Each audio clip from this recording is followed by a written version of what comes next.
માનવના અંદર ઈશ્વરની અદ્ભુત શક્તિઓ છુપાયેલી છે, એટલે બાળકોને તમે અદ્ભુત શક્તિઓ તરફ જાગૃત કરો। मौत का बेरहम इतिहास बदल सकते हो। जयराम जी की ठंडू खातू नहीं जोई मारे हाँ बराबर जयराम जी बोलो एटले आम बराबर बोलवू जोईए, ढीलू ढालू नहीं। कथा सांभળી सांभળીને फूट्या कान तोय ना आव्યું ब्रह्म ज्ञान। एवा श्रोता मने न गमे। અહીં તો આમ ઝપાટા યુગ છે હો ભાઈ। મુવા પછીનો વાયદો નકામો, કો જાણે છે કાલ। આજ અત્યારે અબઘડી સાધુ જોઈ લો નગદી રોકડ માલ। મરી જાશું પછી સ્વર્ગે પેલા ભગવાન લેવા આવશે ને પેલા બાપજી લેવા આવશે। અરે ભગવાન કૃષ્ણ હતા તો એમ ના કહ્યું કે તું અત્યારે કર ને પછી હું તને ખભે બેહાડીને કરી દઈશ। ભગવાને જ્ઞાન દીધું ને અર્જુન ત્યાં યુદ્ધના મેદાનમાં તૈયાર થઈ ગયો। એનું નામ છે ભગવદ્ ગીતા। આ વાયદાનો ધંધો નથી કરતી હા કે તમે અહીં આટલું દો ને તમને ત્યાં તેટલું મળશે ને ફરી ઓમ થશે ને તેમ થશે નહીં। અભી યહાં मौत का बेरहम इतिहास बदल सकते हो। पुण्य में पाप का विश्वास बदल सकते हो। मौत का बेरहम इतिहास बदल सकते हो ये आत्मदेव। हे मनुष्य पुण्य में पाप का विश्वास बदल सकते हो।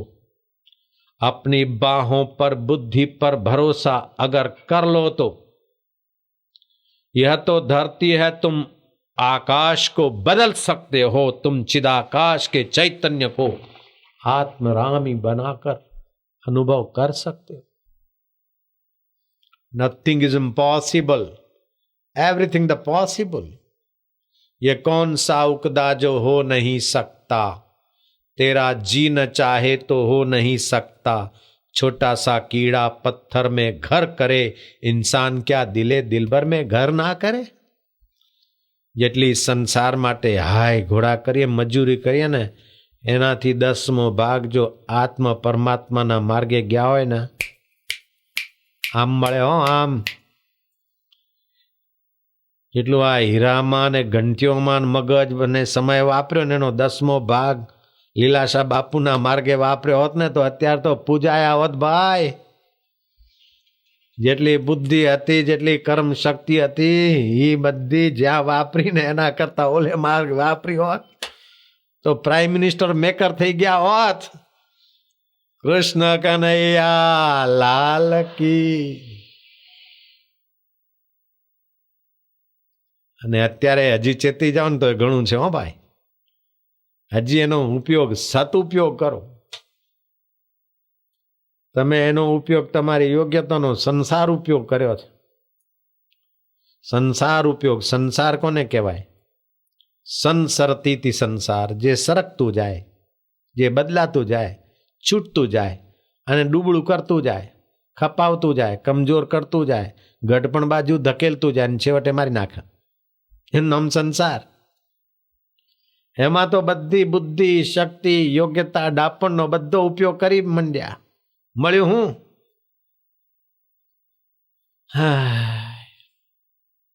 હજી આ બાકી છે ને હજી ઈ બાકી છે ને હજી આલુ બાકી છે, આટલું કરું તો નિરાત ને આ છોકરાઓને છૂટા કરી અને 4 છોકરાઓને 4 દુકાનો દઈને પછી હું નિરાત। ભાઈ જગતનું આટલું કરીને નિરાત થશે એટલું કરીને નિરાત થશે એમ કઈ કઈને ઘણા લાખો કરોડો અબજો માણસ વયા ગયા। આખા ભગત થઈ ગયા હો ગુજરાતમાં, સૌરાષ્ટ્રમાં। આખો કહે અંધારો કૂવો, ઝઘડો મટાડી કોઈ નો મૂવો। અને આખા ભગત જેવા મહાપુરુષ આ ધરતી ઉપર થયા। લોકો એમનો લાભ નો લીધો।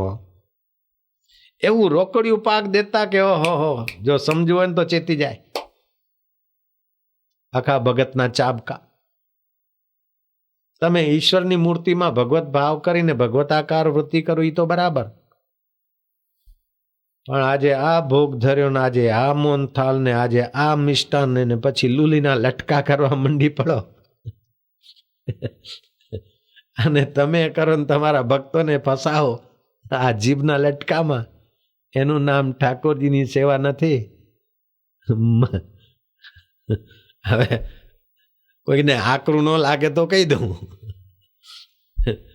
એ ઠાકોરજીની સેવા નથી, ઠાકોરજીનો એ ભોગ નથી, તમારી વાસનાઓનો ને ભોગ છે.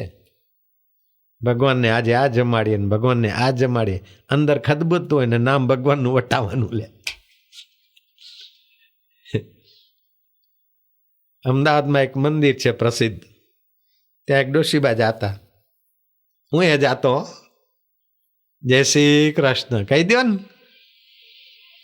તે ડોશીમાં કે ભાઈ પૂજારીને કે કાંઈ કામકાજ હોય ને ભગવાનની સેવા માટે કાંઈ ખૂટતો તો ભાઈ મને કહેજો.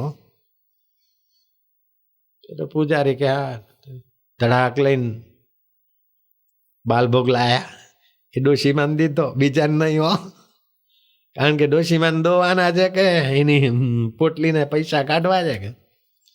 પછી ધીરે રહીને પેલા કહ્યું કે ભગવાન કે શ્રૃંગાર કે લીએ, ભગવાનના શ્રૃંગાર માટે બીજું બધું છે. આજથી 35 વર્ષ પહેલાની વાત કહું, એ વખતે ટીટોની ઘડિયાળ પ્રસિદ્ધ થઈ હતી કે ભગવાનને આ નવી ઘડિયાળ નીકળી છે ને એ પહેરવા માટે નથી. ડોશીભાઈ બેચારી આના બે આના ડબુડીઓ, 4 આની, પાવલી ને એ બધું ભેગું કરેલું હોય. એ જમાનામાં આનો, 2 આના, ડબુડી ને એ બધું હાલતું. એ બધા પૈસા પછી નોટો કરીને મૂકે. એમ કરતા કરતા એ બાઈએ પૈસા બિચારી છોકરાઓના વાપરવામાંથી, ઘરમાંથી બધા ભેગા કરેલા અને એ મોંઘી ઘડિયાળ લાવીને ઠાકોરજી માટે દીધી. એક દિવસ તો ઠાકોરજીના કાંડે ઘડિયાળ બંધાણી હો, બીજા દાડે બંધાણી, ત્રીજા દાડે ડોશીમાં એને આપણે ક્યાં કે ઘડિયાળ ઠાકોરજીની, કે ઠાકોરજીનો શોખ પૂરો થઈ ગયો ને ઠાકોરજીએ કીધું બેટા તું પહેરે, એટલે માજી મેં પહેરી છે. હવે ભક્તોને ઉલ્લુ બનાવવાનો ધંધો કે બીજો કાંઈ બોલો, ખોટું લગાડશો માં, સત્યને સ્વીકાર કરવાની મહેરબાની કરજો ભાઈ. અને ઠાકોરજી આ કરી દે હે, આ કરી દે તો તું શું કરવા નોકરી કરવા માંડ્યો. એવા લોકોને આખા ભગતના ચાબકામાં, આખા ભગતના ચાબકા નામની પુસ્તકમાં કહ્યું, સજીવાએ નિર્જીવાને ઘડ્યો. આ સજીવ ચેતન આત્મા અને નિર્જીવ પથ્થરો, એમાંથી ઘડ્યો ભગવાન. હવે એકાગ્રત અને શાંતિ પામીને અંતરના ભગવાનમાં જવું જોઈએ, પણ એ તો જે ગયા નહીં, પણ ફોસલાવાના ધંધે ભગવાનને મૂકી દીધા, બજારું કરીને પદ્યા ગણવા માટે, પદ્યા કમાવા માટે. જેમ બકાલું વેચે એમ ભગવાનની ઇજ્જત વેચવા મંડી પડ્યા. કે સજીવાએ નિર્જીવાને ઘડ્યો, પછી એને કે મને કાંઈ દે. આખો તમને ઈ પૂછે કે તમારી 1 ફૂટી કે 2, હા 1 આંખ ફૂટી કે 2 ફૂટી, તમે 2 હાડે તમે ઈ દઈ દે મને, આ દઈ દે મને. સજીવાએ નિર્જીવાને ઘડ્યો, પછી એને કે મને કાંઈ દે. આખો તમને ઈ પૂછે કે તમારી 1 ફૂટી કે 2. એટલે આવા સંપ્રદાયના લોકો કે આખા ભગતનું પુસ્તક નહીં વાંચવાનું, કારણ કે અમારો ધંધો બનતા હે. એમના ઉપદેશોમાં એવું લખ્યું, આવા પુસ્તકો નહીં વાંચવાનું. પણ તો એ સત્ય તો ભાઈ, તમે મનાઈ કરો તો એ સત્ય તો આમ ઉઘડે.